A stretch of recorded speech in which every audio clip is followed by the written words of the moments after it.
సుభాష్ చంద్రబోస్, అల్లూరి సీతారామరాజు, స్వామి వివేకానంద లాంటి నాయకులు పుట్టిన ఈ గడ్డపై కొన్ని పొలిటికల్ పార్టీలు, కొంతమంది మహానుభావులు మొదలుపెట్టిన పొలిటికల్ పార్టీలు ఏ స్థాయికి దిగజారాయంటే మంచి మందిస్తాం, చక్కటి వైన్ ఇస్తాం, 99 రూపాయలకే మద్యం, తాగండి, ఊగండి, జోగండి, సంతోషంగా ఉండండి, కష్టాలన్నీ మర్చిపోండి, సంతోషంగా నిద్రపోండి, మిగతావి మేము చూసుకుంటాం అని హామీ ఇచ్చి అధికారంలోకి వచ్చిన ప్రభుత్వాన్ని మనం చూస్తున్నాం. ఈ ప్రభుత్వం 99 రూపాయలకే మందిస్తుంది. మరి 99 రూపాయలకే మందు అమృతం పోసి తయారు చేస్తారా? ఆవు పాలు పోసి తయారు చేస్తారా? లేదా ప్రభుత్వం ఏమన్నా డిస్టిలరీస్కి 99 రూపాయలకే మందు తయారు చేస్తున్నందుకు గాను సబ్సిడీ ఇస్తుందా? నా స్ట్రైట్ క్వశ్చన్. ఆంధ్రప్రదేశ్లో 99 రూపాయలకే మందు హామీ ఇచ్చిన ప్రభుత్వం డిస్టిలరీస్కి ఏమైనా సబ్సిడీ ఇస్తుందా? మీరు క్వాలిటీ 200 ఖర్చైనా పర్వాలేదు, ఇన్పుట్లో మీరు క్వాలిటీ మందు తయారు చేయండి, మిగిలిన డబ్బును నేను ప్రభుత్వం నుంచి సబ్సిడీ ఇస్తానని చంద్రబాబు నాయుడు గారు హామీ ఇచ్చారా? ఇస్తే ఆ హామీ గురించి మాట్లాడాలి. హామీ ఇవ్వని చంద్రబాబు నాయుడు గారు డిస్టిలరీస్కి 99 రూపాయలకే మందు తయారు చేసి ఉత్పత్తి చేసి జనం మార్కెట్లోకి తీసుకొచ్చారు. ఎలా తీసుకొచ్చారు? 150 రూపాయలు 160 రూపాయలు అమ్మిన మద్యం కల్తీ మద్యం అయినప్పుడు 99 రూపాయలకే అమ్ముతున్న మద్యం అంతకన్నా కల్తీ మద్యమా కాదా? నేను మీకే సమాధానం చెప్పమని అడుగుతున్నాను. మీరే ఆలోచించాలి. ఒక దరిద్రమైన ఏహ్యమైన ఛానల్ ఒకటి ప్రతి వారం తన టీఆర్పీ రేటింగులు పెంచుకోవడానికి జనం దగ్గరకు వచ్చి ఏదో ఒక మాట మాట్లాడుతుంది. ఆ మాటలు ఏంటి అంటే పాలసీల గురించి, సమస్యల గురించి, ప్రతిపక్షాల గురించి మాట్లాడినా ప్రజలు ఆక్షేపిస్తారు. కానీ ఈ ఛానల్ ఏం మాట్లాడుతుందంటే ఒక వృద్ధ వితంతువు ఇంట్లో మూలకు కూర్చొని ఇంట్లో ఉన్న సంతోషకరమైన వ్యక్తుల్ని చూసి ఏడుస్తుంటే ఏ పరిస్థితి ఉంటుందో ఈ వృద్ధ వితంతువు ఛానల్ సాక్షాత్తు ఈ డెమోక్రసీలో, ఈ మోడర్న్ వరల్డ్లో అందరూ ఐటీ ఏఐ అని పరిగెత్తుతుంటే ప్రతిపక్ష నాయకుడికు చచ్చిపోవాలి, ప్రతిపక్ష నాయకుడు చావాలి అని శాపాలు పెడుతున్నారు. ఇంకా దీన్ని మనం దేనికి పరాకాష్ఠ అనుకోవాలి? కుల అహంకారానికి పరాకాష్ఠ అనుకోవాలా? జర్నలిజాన్ని భూమిలోకేసి పాతరేశారనుకోవాలా? లేదా జర్నలిజం ముసుగులో వీళ్ళ రాజకీయ అవసరాల కోసం రాజకీయ వేశ్యలకన్నా హీనంగా ప్రవర్తిస్తున్నారని అనుకోవాలా? మనం ఏమనుకోవాలి? నువ్వు బతకాలి, నువ్వు ఎంగిలి మెతుకులు తిని బ్రతుకుతున్న జీవితం కాబట్టి నువ్వు బ్రతకాలి. ఒకడు విదిల్చిన ఎంగిలి మెతుకులతో బ్రతుకుతున్నావు కాబట్టి నువ్వు బ్రతకాలి.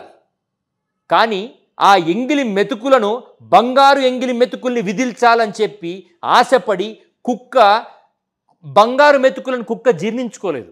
నువ్వు మాట్లాడే ఈ పలుకులు జనం నీ ముఖాన ఉమ్మటానికి తప్ప దేనికి పనికిరాని పలుకులు ఇవి. చంద్రబాబు నాయుడు గారు చనిపోవాలని మాట్లాడినా తప్పే, అలాగే జగన్మోహన్ రెడ్డి గారు చావు కోరుకున్నా తప్పే.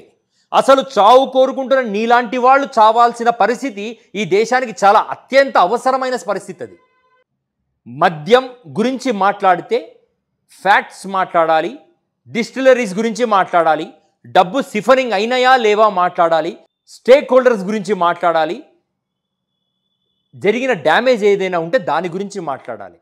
మతాన్ని తీసుకొస్తున్నావు, మనుషులను తీసుకొస్తున్నావు, మనుషుల ఆరోగ్యాన్ని తీసుకొస్తున్నావు. నేను ఆ దిక్కుమాలిన ఆ దరిద్రపు ఆ మూర్ఖుడికి ఒక సవాలు విసురుతున్నా. నేను ఆ దిక్కుమాలిన మూర్ఖుడికి విసురుతున్న సవాల్ ఏంటంటే 2019 నుంచి 24 దాకా ఎంతమంది మద్యం తాగి చనిపోయారో గవర్నమెంట్ అధికారికంగా లిస్టు విడుదల చేయాలి.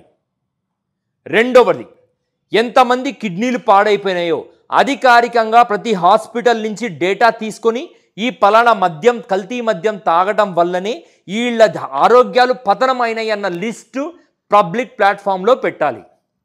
3, ఇటువంటి కల్తీ మద్యాన్ని సరఫరా చేసిన డిస్టిలరీస్ అందరి యొక్క పర్మిషన్స్ రద్దు చేయాలి.